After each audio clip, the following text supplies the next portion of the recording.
Hello, everyone, and welcome to another episode of Code and the Coding Coders Who Code It. I'm your host, AI Drew Bragg, and this week we have a special crossover episode from RailsConf 2024. A bunch of us podcasters teamed up to give you our take on RailsConf, the Detroit scene, and more. So join Elise from the Ruby on Rails podcast, Julie from Ruby for All, Jason Sweat from Code with Jason, and Joël from the Bike Shed, live from RailsConf in Detroit. Enjoy. We are live from RailsConf Detroit. My name is Elise, and I live in the city. My name is Drew, and I do not live in the city. That was not the right... What? I thought I was supposed to say I don't live in the city. I thought we established I don't live in the city. You're supposed to go last. Well, look. And everybody else lives in the city. We are professionals. This is a professional podcast. Obviously. Very, very professional. You're listening to a special crossover episode here live at RailsConf Detroit. I'm Elise. I host the Ruby on Rails podcast. I am Drew. I host Code and the Coding Coders Who Code It. I'm Julie, and I co-host the Ruby for All podcast. I'm Joël Kenville. I co-host the Bike Shed. I'm Jason Sweat. There is another person here. And I host the Code with Jason podcast. Are we supposed to do last names? I'm Drew Bragg, and This went off the rails real fast. pun intended, because we are at RailsConf. Did we lose the city bit? What is the city bit? All right, let's bring it back in. So we are live at RailsConf Detroit. How's it going for everyone so far? It's going great. I'm having a blast. I'm enjoying seeing my friends in person. They did a wonderful job with this conference. There's plenty of water. There was a minor coffee incident this morning where there was a half-hour gap where coffee was not available. But other than that, it has been awesome so far. Wait, did you go to a different conference where there wasn't enough water? Yeah. We're going to talk after this episode about what Was it a Atlanta conference was in like. the desert? It was not. It's a long story. We're not getting into it. Julie, how's your conference going? I've been looking for water for an hour. When I gave my workshop, I was surrounded by, no exaggeration, 7 bottles of water. There's so much water. Jason, how did your workshop go? Good. As I mentioned, there was a lot of water at the podium for me to drink in case I got extremely thirsty. But I gave a workshop on TDD for absolute beginners, and I focused mainly on the specification development stage, which is something that is rarely, almost never talked about. People think about TDD as something you do on a computer with code. But even before that, you have to think about what you're even going to do. And it makes it much easier to write your tests when you've decided what your specifications are, because then you can just translate your specifications into tests. That was my workshop. That's a really interesting point, because one of the things that I say about TDD is that, yes, it's a testing tool and it's verifying your code, but it's also a thinking tool. It's also a way to think about what you're going to do and how you would interact with it from the outside. So it's interesting that you're saying, yeah, that's part of how you should be thinking about testing, is thinking about it at the specification stage. Yeah, so I warned everybody at the beginning, this probably will not be the workshop that you were expecting. Because we didn't actually do any TDD in the workshop. We didn't have time. I didn't know if we would or not. Turns out we did not, and that's fine. We just spent the entire time on specifications. And just real quick, the project I gave everybody was a recipe scaler. So you have a recipe. Let's say there's 3/4 cup of flour in the recipe. And then the user says they want to double the recipe. Well, how do you want to handle this? 3/4 times 2 is, we would express it as 1.5. But if you just literally multiply 3/4 by 2, you get 6/4. Do we want to add something to translate improper fractions into mixed numbers? And 1 cup might become 2 cups. We want to worry about pluralization. So I had everybody decide what's in the scope and not in the scope of this. And nailing down what's not going to be in the scope is just as important as saying what we are going to do. Right. And that's a step that, again, gets skipped a lot. Yeah. We just have a relatively vague idea and then we jump straight into the coding. But this saves a lot of time if you decide what you're going to do before you start doing it. Makes a lot Yeah, of sense. that's awesome. Definitely sounds like a workshop I should have attended, and I didn't. The good news is this year they recorded all the workshops. Oh, really? So we'll be able to watch the workshops. That is really after. cool. Workshops are always the priority for me. They don't record those, but then they said they're recording them this year, so I felt a little bit better about not being able to attend all of them. Joelle, you're speaking on the last day, right? Yes, tomorrow, as of the date of recording this. That's true. Yep. Are you feeling good about it? Feeling the nerves right now. Okay. All right. I'm giving a talk on building a D&D character sheet using Turbo. Oh, cool. And how to layer in a little bit of dynamic behavior into a regular Rails app. Very cool. I'm excited for the dual nerd path you got going on, Dungeons and Dragons and programming in the same thing. It's going to be a nerd heavy room. Looking forward to it. The real question is, what's the current character you're running? So for the talk, it is a gnome named Glittersense. Okay, nice. I like that. If you want to find out whether he's able to successfully take down his arch nemesis, the bandit chieftain, you'll have to attend the talk. Okay. Okay, which people who listen to this and are here right now, but by the time this comes out, they'll have to go and see it on YouTube. Yes, because the talks are also recorded. Yes. As always. Julie, you were on the program committee. What was that like? Or is like. Or what is it like? What's your conference experience been like being on the program committee? That's a big question because there's also the period of time up until the conference, and then there's the duration of the conference. So what would you like me to answer first? Let's start with the duration of the conference.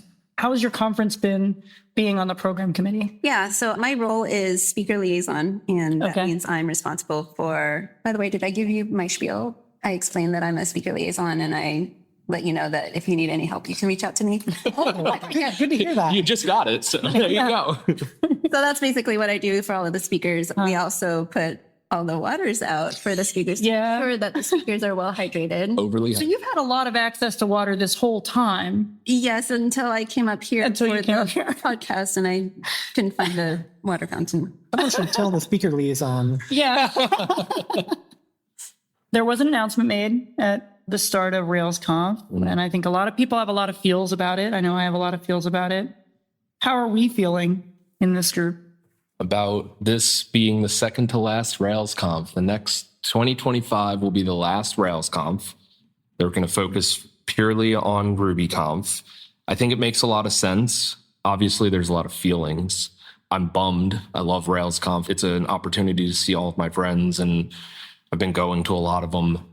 So I'm definitely going to miss it, but I do think it makes sense with the popularity of Rails World, with how much other work that Ruby Central does.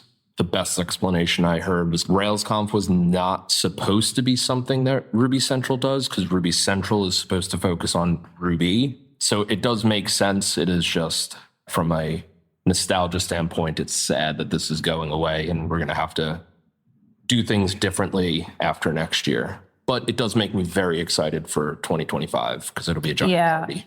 I think for me, I have a lot of feelings about it because I think for me, RailsConf has been a thing pretty much the entire time I've been a Rails developer. It feels a little bit like end of an era kind of. But also, we still have RubyConf and we still have all the friends. The real RailsConf is the friends we made along the way. Yep. How about you, Jason? How are you processing the thoughts and feelings?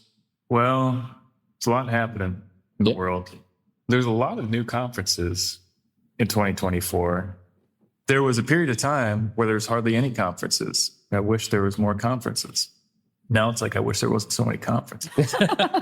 Because you can't go to all of them. Yeah, it's true. It's true. Yeah. It's an ever-moving parade. Things come into existence and fade away. Sure. It happens. Yeah, I think change is the only constant thing. Yeah. It's exciting to see a lot of the local conferences taking center stage. And it's a bit of a change in role for Ruby Central as well. They still manage the sort of national RubyConf, but I know that they're wanting to step into more of a supporting mentoring role for these regional conference organizers rather than organizing another second big national one every year.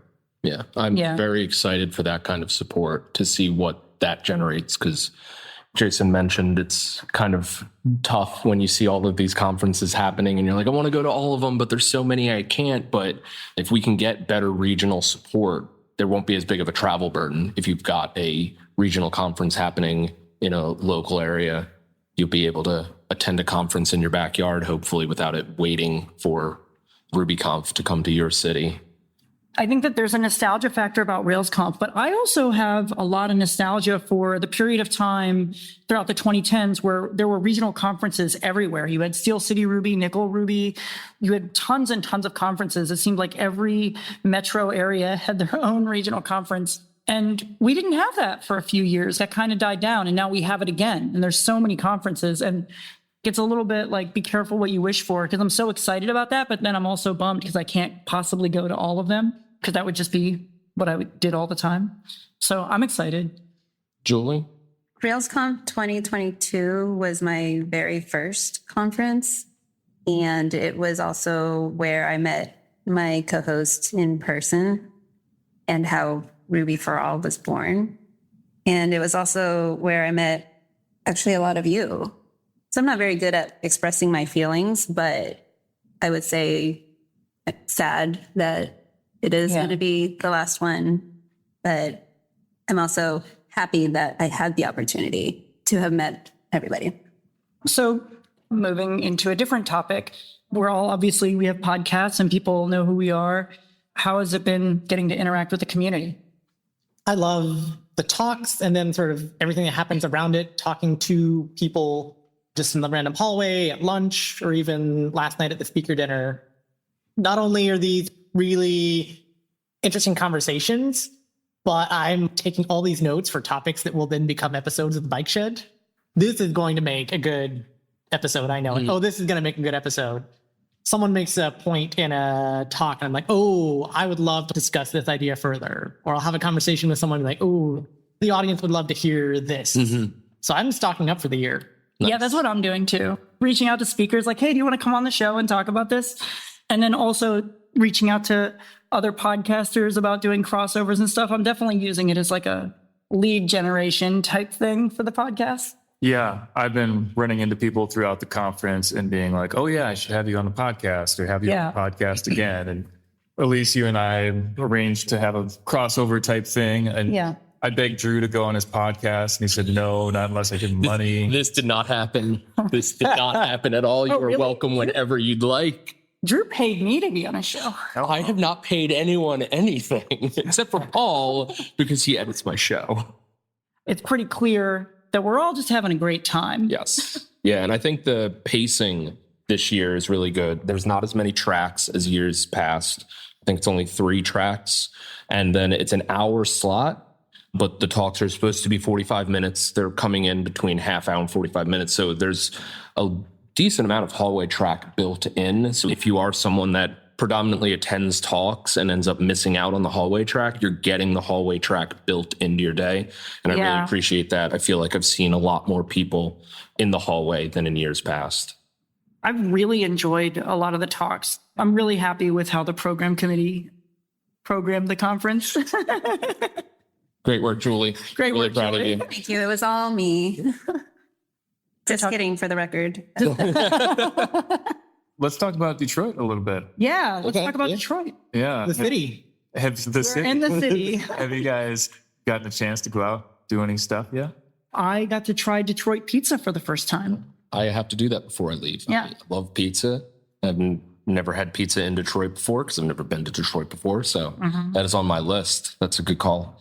I have not really explored the city aside from walking between the venue and my hotel, because this is a pretty quick trip for me. Normally I'd buffer my conference trip with some see the city time, but this trip had to be a little bit closer on travel. So I'm going to try to get out of the conference area a little bit, but parts of the city I have seen have been pretty nice. A lot better than the way media would have you view Detroit. Those parts do exist. Yeah. But there's a car museum right in the hotel. Yeah. Yeah. I saw that. It was pretty cool. The GM. Yeah. I stayed at the hotel right across from this with my family. We didn't even know there was a car museum right across the street. Yeah. Has anybody noticed that everything is shaped like circles? Yes. Oh my God. There are no direct paths anywhere. Yeah. It's maddening. There's about 10 entrances and exits, and we have yet to experience all of them. Yeah. If you want a great time and a super enjoyable experience, get Andrew Mason to answer the question, why don't they have hard corners in casinos? It's great. Those 3 a.m. YouTube rabbit holes that you go down, he will talk your ear off for about an hour about why they don't have corners in casinos. Highly recommend. I have a guess, but we'll save that for another time. Elise, you mentioned Detroit. Detroit? Do you live here? No, I don't. I am not in the city. Pizza. Yeah. For anyone who's not familiar, what is Detroit style pizza? The crust is thicker and the cheese kind of goes all the way to the edge. It's a square. It's very good. It's kind of a deeper pan. It's a deeper pan. Yeah, it's like a deep dish style pizza. It's very tasty. I went to Buddy's, I think, and I got, this is going to be how I get canceled. I got pineapple and jalapeno. I'm here for it. I love pineapple on my pizza. Yeah. Wait, is there something wrong with pineapple on pizza? Allegedly. But those people are wrong. Yeah, those people are very wrong. Andy told me I had to find an Italian and apologize for putting pineapple. Well, I'm an Italian, and you don't need to apologize to me, Okay. so Andy can fight me. So I'm going to eat pizza tonight. Okay. Awesome. There's this place. I don't know if it's super well known. I think maybe it's kind of well known in Detroit. It's called Supino's. I Okay. went there one of the times that I visited Detroit in the past because, by the way, dear listener, I am from Michigan. I live just across the state from here. Not in the city. Not in the city. Not in a city. Not even in. I live in technically a village. For real. I don't know why that's so funny. I don't know why it's funny either. It's just funny. There's like huts and stuff. But Supino's is not Detroit style pizza. It's Neapolitan style pizza or something like thin, small pizzas. And last time I went there, I don't know if you guys have ever had this, but it was pizza with an egg on it. Whoa, That's a new one for me. Yeah. How was the egg cooked? Not very much. Oh, interesting. Yeah, just crack the egg on the pizza, put it in the oven, and the egg gets partway cooked, but it's still pretty gooey. So not for everybody, but I personally like it. So at this point, most everybody knows that I'm originally from Pittsburgh, and Pittsburgh has a old church that's now like a brewery / pizza place. And they have a pierogi pizza where they put pierogies on pizza, and it is amazing. Basically just all carbs and starch, but it's delicious. Well, here's the thing about pizza. Pizza can be a food in and of itself, right? It's cheese and sauce and dough, but it can also be used as a vessel for other foods. That's why you put toppings on them. There are no wrong toppings for a pizza. Name one. Lettuce. You never had a taco pizza? That has lettuce on it, and it's delicious. Is there such thing as like ice cream pizza? There is actually, pizza? there are dessert pizzas where the crust is more like a graham cracker-y thing, and it's got ice cream on it, and In Europe, they put corn on pizza. Yeah. Again, it can serve as a vessel for eating other foods. Sure, why not? Sure. Pineapple's a fruit, and it's delicious on pizza. Tomato is a fruit, and it's the primary ingredient on the sauce. In the sauce. In the sauce? It is the sauce. But Well, there's other things in the sauce. pizza. So you can put tomatoes on it too. Joel, any controversial thoughts or feelings on Joel is really quiet about this pizza discourse, and that makes me nervous about what his pizza opinions are. This is what is actually going to get me canceled. I have tried Detroit style pizza, but I tried it in New York. And now I think New Yorkers are going to hate me for this. Yes, And Detroit. I am originally from New York, and no, that's not how you do that. Speaking of New York, what's the deal with Coney Island hot dogs in Detroit? Oh, I don't know. So I'm a vegetarian, so I know it's a thing. But I had a vegetarian Coney hot dog last night. Where'd you go? Those were vegetarian? Well, at the speaker dinner. Yeah.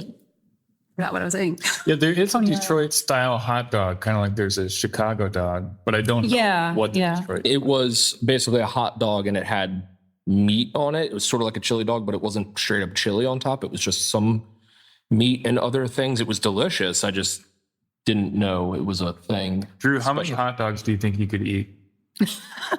Over what period of time? One continuous sitting. You can sit there for hours if you need to. When you say one continuous sitting, is it just that you can't get up, or do you have to always be eating a hot dog? Well, let's say you can't take a break of more than 10 minutes. Oh, geez, Okay. I could die. Like, I have this problem where I actually have to log all the food I eat in order to maintain the weight that I want. You know how you eat and then you're like, I'm full, I'm good now, and you push the plate away? That doesn't happen with me. I don't stop eating until the food is gone, and then I go find more food because I never feel full. I never feel satiated. And I don't know why, but unless I am actively sitting there going, okay, I just had a slice of pizza, that's this many calories, cool, I'm good for this meal, I'll just eat until I'm sick. I have the opposite problem as you, which is that I'm on the bike so much that I basically have to force myself to get enough calories to offset what I'm burning. I have the same exact thing as you, Drew. If there's food in front of me, I'll eat all of it. And if more food appears, I'll eat all of that too. Yep. So how many hot dogs can you eat in one sitting? If I was actually trying to eat as many as I could, maybe like 10. That's it? 10? That's it. That's a lot. I feel like I had, How many did you eat? I feel like I had 10 last night at the speaker dinner, plus the falafel and the fries and a lot of This is alcohol. leading to? We're not having a hot dog eating. Okay, Joel, how many hot dogs do you think you could? 2 on a good day? I was going to say. You couldn't eat 3 hot dogs? I bet you could eat 3. I'd feel terrible afterwards. I didn't say you wouldn't. He did not say how many could you eat until you felt bad. He said, how many could you eat? In one sitting. I would need to go to the hospital after I ate as many hot dogs as I could, but I'd still do it. Yeah. Julie, how about you? I think I could eat 3. Only 3. Yes. Well, I feel like Well said. hold on. You're asking the 2 smallest people on the planet. My son, when he was 5, could eat 4 hot dogs. Well, that's a 5-year-old. They have bottomless stomachs. there are a couple places near me that do veggie dogs, and I feel like every time I go, I get at least 3. So I usually get, Yeah. So I think But how probably many do you think you could eat max? max. 3 full-size hot They're dogs? like- Or they're 'cause last night they were cut in half. Oh no, they're like full size. okay. Full size hot dogs. How many could I eat max? I feel like I get to 5 and I'd be like, okay, I want to stop. I can respect that. You two need to work on your hot dog consumption. Wait, but how many have you all had the most of at once? 4 is probably the max that I've had in one time. Okay. I don't know if it counts, but every summer hockey season, my team does a cookout after a game. So we'll play a full hockey game and then we'll go and we'll cook burgers and dogs. And I will eat at least 7 or 8 hot dogs and a couple of burgers, but that's post playing hockey. I think that skews the parameters a little bit. Yeah, for me, it'd be in a grilling situation. So I have a few hot dogs, burgers, some steak, a brat or 2. I'm hungry. We're now all Where are we going for dinner? yeah, we're now all food bloggers. That's like This is now a food podcast. yeah. You know what? Food and the fooding fooders who food it. Returning to computers. Yeah, go ahead, Joel. Food for all. Food for all. Yeah. The food shed? The Food on Plates podcast. What you need to do is And coding food. Sorry, go ahead. No, it's food with Jason. It would be food with Jason. Food with chicken. Maybe it's food with food. Well, he already does that. He does his soup episodes. Oh, true. yeah. So you've already got your food with Jason. Joel. I think that you need to start a podcast and We already have. you have a controversial food opinion that you discuss every time. Okay. Call it Oh. Feud with Jason.